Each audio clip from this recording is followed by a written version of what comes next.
গাজীপুরে উদ্বেগজনক হারে বাড়ছে হাম রোগীর সংখ্যা। জেলার প্রধান চিকিৎসা কেন্দ্র শহীদ তাজউদ্দিন আহমেদ মেডিকেল কলেজ হাসপাতালে চলতি বছর শুরু থেকে এ পর্যন্ত প্রায় ৩ শতাধিক শিশু হাম আক্রান্ত হয়ে চিকিৎসা নিয়েছে।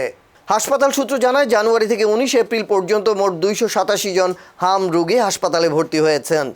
এর মধ্যে চিকিৎসা শেষে ২৪০ জন সুস্থ হয়ে বাড়ি ফিরেছেন। গত ২৪ ঘন্টায় নতুন করে ২৩ জন রোগী ভর্তি হয়েছেন।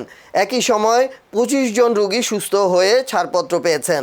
বর্তমানে হাসপাতালে ৪৭ জন হাম রোগী চিকিৎসা নিচ্ছেন। চিকিৎসকরা বলছেন, হাম রোগে আক্রান্তদের বেশিরভাগই শিশু। তাই অভিভাবকদের নিয়মিত টিকাদান কর্মসূচির আওতায় শিশুদের নিয়ে আসার পাশাপাশি হাম রুবেলা প্রতিরোধে সতর্ক থাকার পরামর্শ দেওয়া হয়েছে।